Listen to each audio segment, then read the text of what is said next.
இந்த மனித இனம் அழிவை நோக்கி போயிட்டு இருக்கு. அழிவை அழிவை நோக்கி போறதுல ரொம்ப ஆர்வமா இருக்கிறாங்க.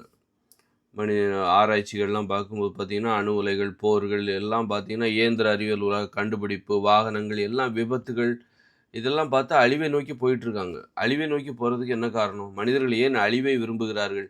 அழிவை கண்டு ஆச்சரியப்படுகிறார்கள். இன்னைக்கு ஒரு இஸ்ரேல், பாலஸ்தீன் அங்கெல்லாம் போர் நடந்தது. அந்த வீடியோலாம் பார்க்கும்போது, ஒரு பெரிய கட்டடத்தில குண்டு போடும்போது, அதில மனிதர்கள் அத பார்த்து சந்தோஷப்படுறாங்க. ஆனா அதுக்குள்ள மனுஷங்க இருப்பாங்க. அவங்களும் செத்து போவாங்க. அப்படிங்கும்போது மனிதர்களுக்கு அத பார்க்க முடியல. அந்த குண்டு போட்டு அந்த கட்டிடம் இடியுது. அந்த காட்சிய பார்த்து சந்தோஷப்படுறாங்க. ஒரு அழிவை பார்த்து சந்தோஷப்படுறாங்க.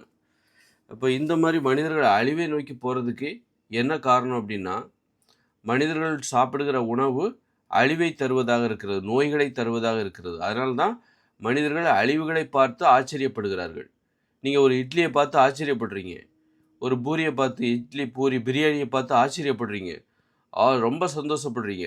அப்படின்னா என்ன அர்த்தம்? நீங்க அழிவை பார்த்து ஆச்சரியப்படுறீங்க. ஏன்னா பிரியாணியும் சரி, இட்லியும் சரி, பூரியும் சரி, அரிசி, கேழ்வரகு, கோதுமை, மாமிச உணவு எல்லாமே பார்த்தீங்கன்னா, அழிவை தரக்கூடியது. நோய்களை தரக்கூடியது. அப்ப இந்த உணவுகள பார்த்து நீங்க ஆச்சரியப்படுறீங்கள்ல, ஐயா! இதுக்கு தான் நம்ம பொறந்தோம் அப்படிங்கிற மாரி ஆச்சரியப்படுறீங்கள்ல, அதே தான் இதுக்கும், அதுக்கும் எந்த வித்தியாசமும் கிடையாது. ஒரு கட்டடத்தில குண்டு போடுறாங்க. அல்ல ஒரு நிலநடுக்கத்தில தாய்லாந்தில ஒரு நிலநடுக்கம் ஏற்படுது. அந்த கட்டடம் சரிஞ்சு விழுது. அதுக்குள்ள நெறைய மக்கள் நூத்துக்கணக்கான மக்கள் இருக்கிறாங்க. ஆயிரக்கணக்கான பேர் இறந்து போயிட்டாங்க. ஆனா, அதெல்லாம் விட நமக்கு அந்த காட்சி ஆச்சரியமாக இருக்கிறது. அந்த கட்டிடங்கள் எழுந்து அந்த கட்டிடம் நிலநடுக்கத்தில கட்டிடம் இடிஞ்சு விழுறது ஆச்சரியமா இருக்கு. சுனாமில சுனாமியால கடற்கரையில இருக்கிற மக்கள்லாம் பெரிய அலை சாகும்போது, அந்த காட்சிய பார்த்து ஆச்சரியப்படுகிறோம்.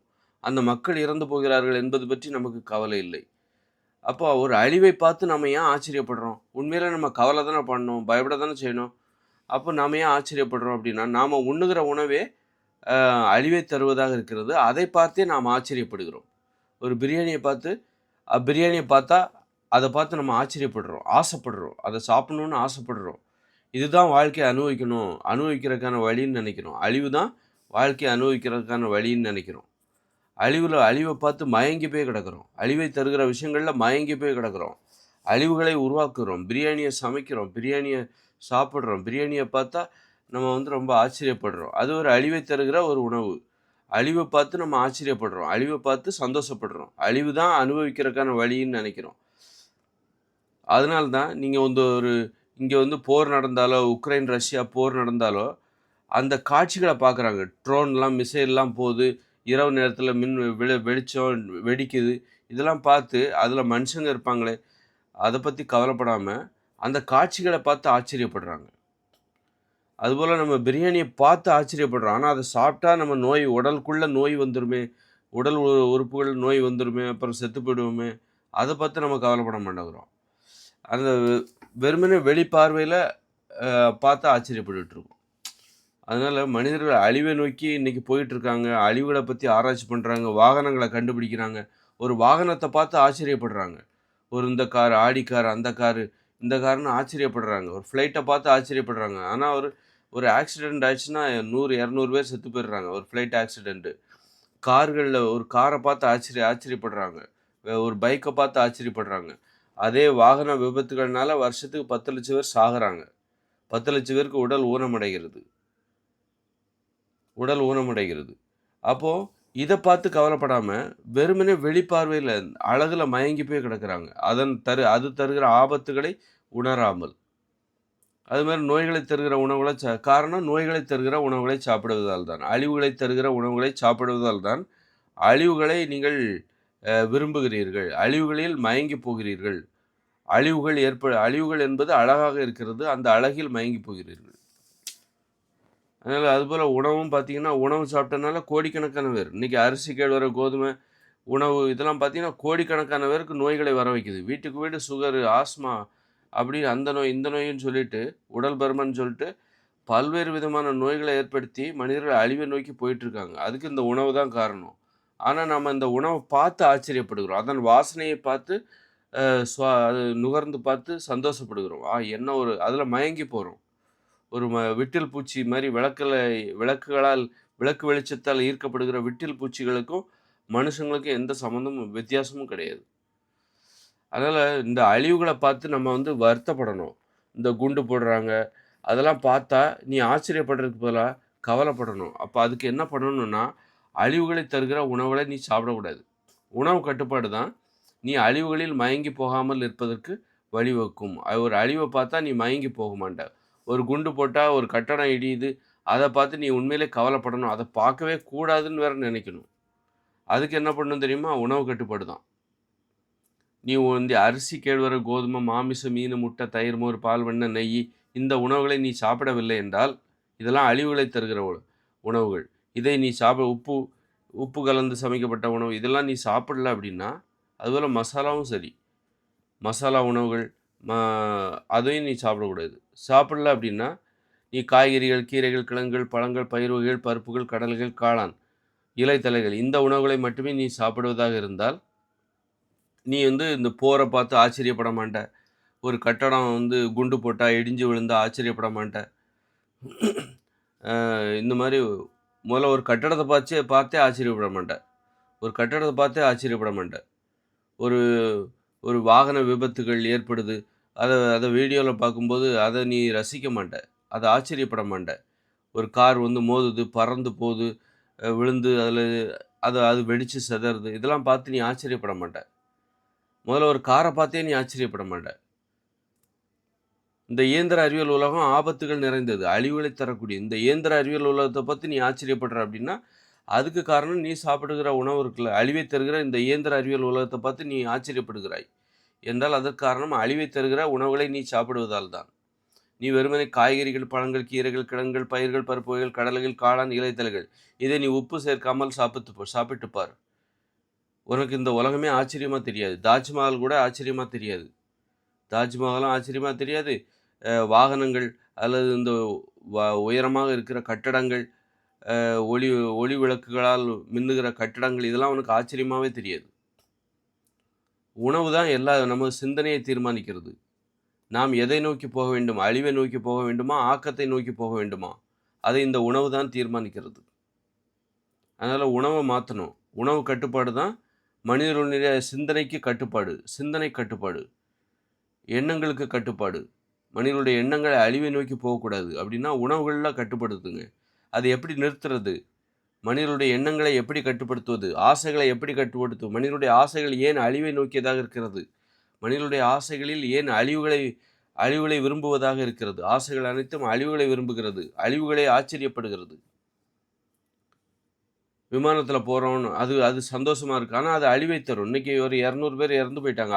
அகமதாபாத்தில ஏர் இந்தியா ஃப்ளைட் ஆக்சிடென்ட் ஆகி, இப்படி ஏதோ ஒரு விபத்துகள் அங்கங்க நடக்கும்போது, அதில பயணித்தவர்கள். குழந்தைகள் இருப்பாங்க, பெரியவர்கள் இருப்பாங்க, வயசான யார் வேணாலும் இருந்துட்டு போட்டும். அவங்களுக்கு ஒரு கனவுகள் இருக்கு.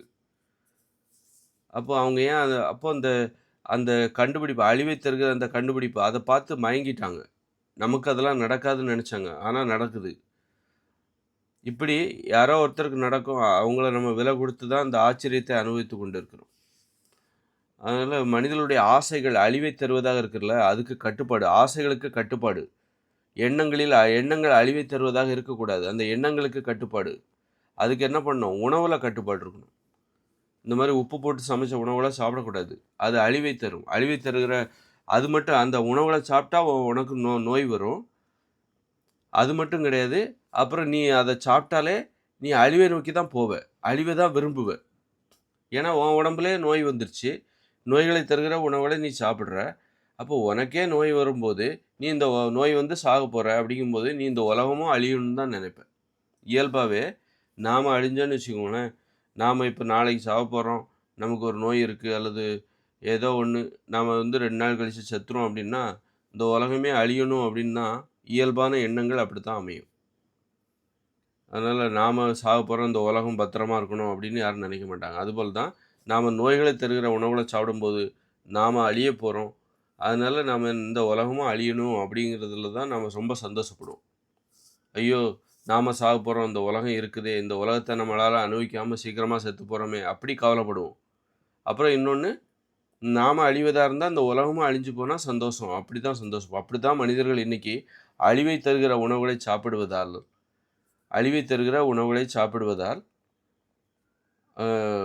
இவங்க உடம்புலையும் நோய் வந்து அழிவை நோக்கி போகுது. அப்புறம் இவங்க செய்கிற செயல்பாடுகளும் அழிவை நோக்கியதாக தான் இருக்குது. அழிவை தான் இவர்கள் சிந்திக்கிறார்கள். அழிவை பற்றி தான் சிந்திக்கிறார்கள். அதனால் உணவை மாற்ற வேண்டும். அப்பொழுதுதான் மனிதர்களுடைய எண்ணங்கள் மாறும், சிந்தனை மாறும், வாழ்க்கையே மாறும், மனிதர்களுடைய நோக்கமே மாறும், மனிதர்களின் உலகமே மாறிவிடும்.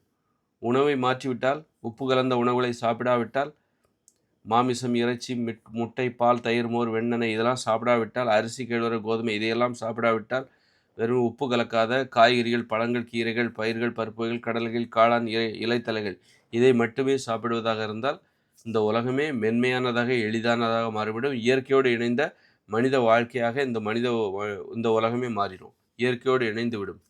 இன்றைக்கி இயற்கைக்கும் நமக்கும் இடைவெளி இருக்குது. இயற்கையை வெறுக்கிறோம், இயற்கையை விட்டு விலகிறோம். காரணம் என்னது? நம்ம உணவில் விலகி நிற்கிறோம். உப்பு கலந்த உணவுகளை சாப்பிடுவதால் தான் இன்றைக்கி இந்த இப்படிப்பட்ட உலகத்தை இயற்கையிடமிருந்து நாம் விலகினோம். எதனால் இயற்கையிடமிருந்து நாம் விலகினோம்? உப்பு கலந்து சமைக்கப்பட்ட உணவுகளை சாப்பிடுவதால் தான். அரிசி, கேழ்வரகு, கோதுமை போன்ற உணவுகளை சாப்பிடுவதால் தான் நாம் இந்த இயற்கையை விட்டு விலகி கொண்டே இருக்கிறோம். இயற்கையை விரும்ப மாட்டேங்கிறோம். அது சுற்றுலாத்தலம் மாதிரி மாற்றிட்டோம். இயற்கை வந்து ஒரு சுற்றுலாத்தலம் போல் மாற்றிவிட்டோம். வருஷத்துக்கு ஒரு வாட்டி போகிற சுற்றுலாத்தலம் தான் இயற்கை. மற்றபடி நமது வாழ்விடம் அனைத்தும் செயற்கை. அப்படி மாற்றிட்டோம். அதனால் உணவை மாற்ற வேண்டும். உணவில் கட்டுப்பாடாக இருங்க.